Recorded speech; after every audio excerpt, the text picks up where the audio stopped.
आपल्या आजच्या या कार्यक्रमाचे प्रमुख अतिथी आपल्या शाळेचे पर्यवेक्षक श्रीमान संगेवार सर, माझे सर्व सहकारी शिक्षक बंधू भगिनी, तसेच सर्व माझ्या लाडक्या विद्यार्थी मित्रांनो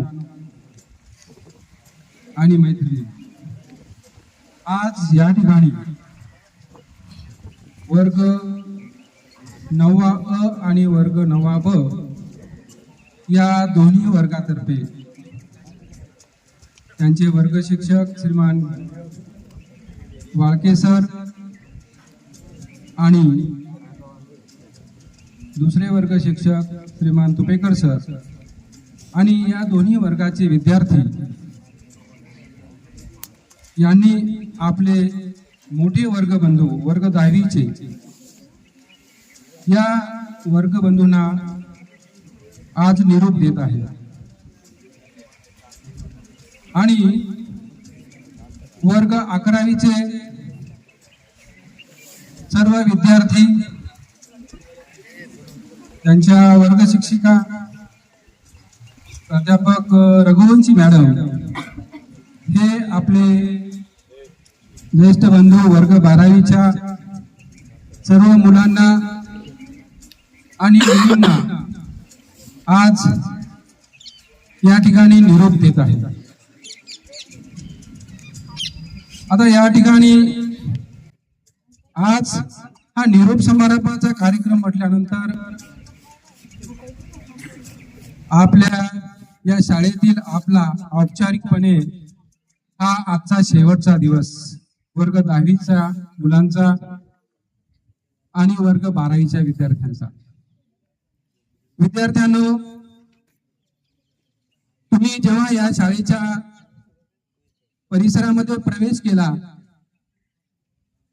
तेव्हा या ठिकाणी तुम्ही आल्यानंतर तुम्ही फार लहान होता. जवळपास 7-8 वर्षाचा प्रवास तुम्ही या शालेय परिसरामध्ये घालवलेला आहे. इथे आल्यानंतर तुम्हाला आम्ही प्रत्येकाच्या आमच्या कला कौशल्याने तुम्हाला ज्ञान देण्याचा प्रयत्न केला, तुम्हाला शिकवलं, तुम्हाला घडवलं, तुम्हाला प्रसंगी घडवलं आणि हे तुमच्या चांगल्यासाठी तुम्हाला आम्ही घडवण्याचा प्रयत्न केला. एक शिल्पकार होता, तो चांगला मूर्ती बनवायचा. असंच एक दिवस जाता जाता, उन्हाळ्याचे दिवस होते, एका झाडाखाली थांबला आणि त्या ठिकाणी तो शिल्पकार असल्यामुळे त्याच्या जवळच एक छन्नी आणि हातोडा होता. तिथे झाडाखाली बसल्या बसल्या त्यांनी एक दगड उचलला आणि त्याच्यामधून एक मूर्ती घडवण्याचा प्रयत्न केला, परंतु मूर्ती त्या दगडात घडली नाही. तिथं दुसरा दगड होता, त्या दगडात तो दगड उचलला आणि त्याला त्या छन्नी आणि हातोड्या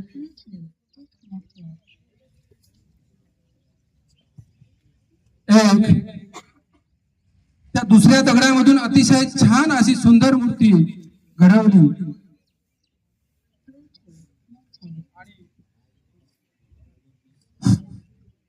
एक सुंदर मूर्ती त्या दगडामधून घडली. बऱ्याच दिवसानंतर, काही दिवस त्यामध्ये कालावधी गेला, 7-8 वर्षाचा 10 वर्षाचा कालावधी गेला. पुन्हा तोच शिल्पकार त्याच रस्त्याने त्याच गावाला जाण्यासाठी निघाला आणि तेव्हा तो त्या झाडाखालून जात असताना त्याला त्या ठिकाणी बऱ्याच लोकांची गर्दी दिसली. तेव्हा त्या ठिकाणी एक त्या सुंदर घडवलेली मूर्ती त्या ठिकाणी आज देवाच्या स्वरूपामध्ये होती. बऱ्याच लोकांची त्या ठिकाणी गर्दी दिसली. अनेक लोक त्या ठिकाणी त्या मूर्तीचं दर्शन घेत होते, त्या मूर्तीला पाया पडत होते, फुलं वाहत होते, अभिषेक करत होते. त्याला वाटलं की आता आपण या मूर्तीला तिच्या जीवनाविषयी विचारावं. त्या शिल्पकाराने त्या मूर्तीला विचारलं की तुला तुझ्या जीवनाविषयी काय वाटते. त्या मूर्तीने सांगितलं की तुम्ही माझ्या जीवनात आले नसते तर मी आज घाललो नसतो. आज मी तुमच्यामुळे, आज हे लोकांची जी गर्दी आहे, हे तुम्ही मला चांगलं घडवल्यामुळं माझी आज लोक पूजा अर्चा करत आहेत, माझा अभिषेक करत आहेत. तिने त्या मूर्तिकाराचे खूप धन्यवाद मानले. तिथं तो पहिला दगड, दुसरा दगड होता. त्या मूर्तिकाराला वाटलं यालाही आपण विचारावं की तुला तुझ्या जीवनाविषयी काय वाटते. त्या दुसऱ्या न घडवलेल्या मूर्तीने सांगितलं की तुम्ही जेव्हा मला घडवत होता त्यावेळेस मी तुम्हाला प्रतिसाद दिला नाही, म्हणून आज मी त्याचे फळ भोगत आहोत. लोक माझ्यावर पाय देऊन जात आहेत. लोक गणपतीवरून, त्या मूर्तीवरून नारळ ओवाळतात आणि माझ्या डोक्यावर फोडतात. अशा प्रकारची मूर्ती घडवण्याचं काम तुम्हाला आम्ही केलेलं आहे. आणि हे करत असताना आम्हाला अनेक प्रकारच्या तुम्हाला घडवण्यासाठी कृत्या कराव्या लागतात, तुम्हाला मार्गदर्शन करावं लागतं. आणि आमच्याकडे असते तरी काय, आम्ही शिक्षक लोक तुम्हाला प्रत्येक विद्यार्थ्याला घडवण्याचं काम करत असतो की बाबा असं नाही, तसं नाही, असं राहा, तसं राहा, असं बोल, तसं बोल, अशी कटिंग करू नको, तसं कपडे घालू नको, इथपर्यंत तुम्हाला सांगावं लागतं. परंतु जेव्हा आम्ही सांगतो तेव्हा तुमच्या लक्षात येत नाही आणि वेळ गेल्यानंतर मात्र मग तुम्हाला त्याचा पश्चाताप केल्याशिवाय राहत नाही. असं काम तुम्ही करत असता. म्हणून आपण हे जे आम्ही शिक्षक आहोत हे तुम्हाला घडवण्याचं काम करतो. आम्ही मागच्याला साथ द्यावी, सोबत्याला साथ द्यावी आणि चांगलं काम करणाऱ्याच्या पाठीवर शाबासकीची थाप द्यावी. जे कोणी चांगलं काम करते त्याला आम्ही नक्कीच त्याला शाबासकी देत असतो, त्यांचं कौतुकही करतो. आणि जे काही चुकत असतील, जे काही वाईट काम करत असतील त्याला प्रसंगी सुधारवण्याचं काम करत असतो. हे असं आमचं अविरत काम चालू राहते. शालेय जीवनामध्ये तुम्ही आल्यानंतर तुम्हाला या ठिकाणी आम्ही तुम्हाला खूप चांगले चांगले प्रयत्न करून घडवत असतो. आणि हे घडत असताना तुमच्या काही आमच्या चुका लक्षात येतात. काही वेळा 12वीचे विद्यार्थी पाहतो आम्ही की वर्ग शिक्षक वर्गात आणि आपण बाहेर. वर्ग शिक्षक फळ्यावर शिकवतात, आपण मोबाईलवर पाहतो. वर्ग शिक्षक शिकवताना आपण काही वेळा वर्गातही पिक्चर पाहतो. वर्गात पिक्चर आणि आपण पाहतो पिक्चर. हे चित्र जरा आपल्याला बदलायला पाहिजे. इथं आल्यानंतर मौज मजा काही प्रमाणात केली पाहिजे, परंतु आपल्याला आपलं जीवन बदलायचं आहे. आपल्या आई वडिलांच्या हातामध्ये उसाचा कोयता आहे आणि तुमच्या हातामध्ये मोबाईल आहे. अरे या मोबाईलचा उपयोग कसा करायचा हे त्यांनी कोयता घेऊन तिथं ऊस तोडतात. त्या कोयत्याची किंमत करा. सकाळी 4ला 5ला उठून आपल्याला त्या शेताच्या मळ्यात जाऊन ऊस तोडताना त्याची काय परेशानी होत असेल. प्रत्येक ऊसाच्या गावागावाला त्यांचा घाम निघतो. आणि माझा मुलगा माझी मुलगी या ठिकाणी शिक्षण घेत आहे, ते नक्कीच आपले दिवस बदलतील असे स्वप्न पाहतात. या स्वप्नाची पूर्ती तुम्हाला करायची आहे. तुम्हाला तुमचं उज्ज्वल भविष्य तुम्हाला घडवायचं आहे.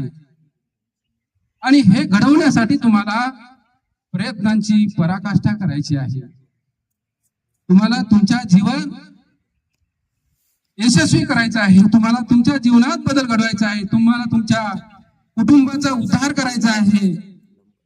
तर त्यासाठी तुम्हाला चांगले प्रयत्न करावे लागतील, चांगला अभ्यास करावे लागतील आणि त्यातून तुम्हाला कुठे चांगला मार्ग मिळू शकतो. मंजिल तो उन्हीं को मिलती है जिनके सपनों में जान होती है. पंखों से कुछ नहीं होता, हौसलों से उड़ान होती है.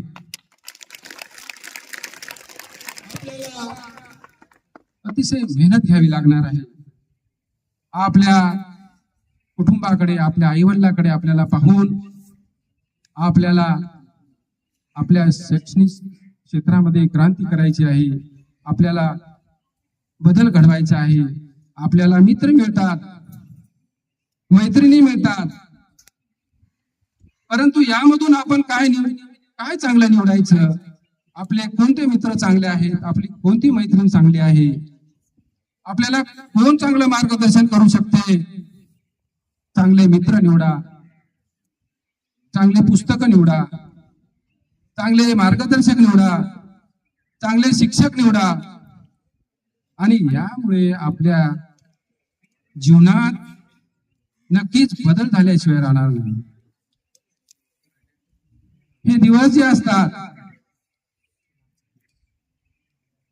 फार फार धोकादायक दिवस असतात. जे चकाकते ते सोने नसते. महाभारतात रामायणाचं उदाहरण पाहिलं आपण. सीतेनं जर ते सोनेरी हरण पाहिलं नसतं आणि त्या सोनेरी हरणावर भाळली नसती सीता, तर रामायण घडलं नसतं. म्हणून काही क्षणापुरतं, काही वेळापुरतं हे जे आपलं सौंदर्य असते किंवा आपल्याला जे काय असं वाटते तसं नसते, म्हणूनच जग फसते. हे का थोडे दिवस गेले की नक्कीच तुमच्यामध्ये बदल घडून येतो. याच दिवसामध्ये तुम्हाला आपली जी अवस्था आहे, या अवस्थेमध्येच आपल्याला थोडं स्थिर राहायला पाहिजे. काय चांगलं आहे, काय वाईट आहे, हे आपण पाहायला पाहिजे. आणि यामधून तुम्ही काय एकदा निभले की मग तुम्हाला कोणीही अडवू शकत नाही. नक्कीच तुमच्या जीवनात परिवर्तन होईल, बदल होईल. आणि म्हणून तुम्हाला सांगतो की आम्ही बी घडलो, तुम्ही बी घडा ना. आम्ही पण तुमच्यासारख्या अवस्थेत होतो. आम्ही याच्यामधूनच घडलो. आम्ही बी घडलो. बिघडलो नाही, बिघडलो का याचे दोन अर्थ होतात. आम्ही बी घडलो, तुम्ही बी घडाना. बिघडाना नाही, तुम्ही घडाना म्हणतो. चांगले घडा. याचा अर्थ कळला ना तुम्हाला? हो की नाही? आम्ही बी घडलो, तुम्ही बी घडाना, म्हणजे तुम्ही चांगले घडा. अशा प्रकारचा मी तुम्हाला सर्वांना एक मोलाचा संदेश देतो. आणि वर्ग 10वीच्या विद्यार्थ्यांना 10वीच्या परीक्षेमध्ये चांगले सर्वांना भरभरून यश मिळो. त्याचप्रमाणे अतिशय महत्वाची परीक्षा जी आहे 12वीची, या सर्व विद्यार्थ्यांना 12वीच्या परीक्षेच्या आम्ही भरभरून शुभेच्छा देतो. चांगल्या यशाने, चांगल्या मार्काने पास व्हा. चांगले तुमच्या भविष्यामध्ये मोठे चांगले कीर्तिवंत अधिकारी होऊन या ठिकाणी या. अशा भरभरून तुम्हाला शुभेच्छा देतो आणि माझे 2 शब्द या ठिकाणी संपवतो. मला या ठिकाणी बोलण्याची संधी दिली त्याबद्दल मी संयोजकाचे धन्यवाद मानतो.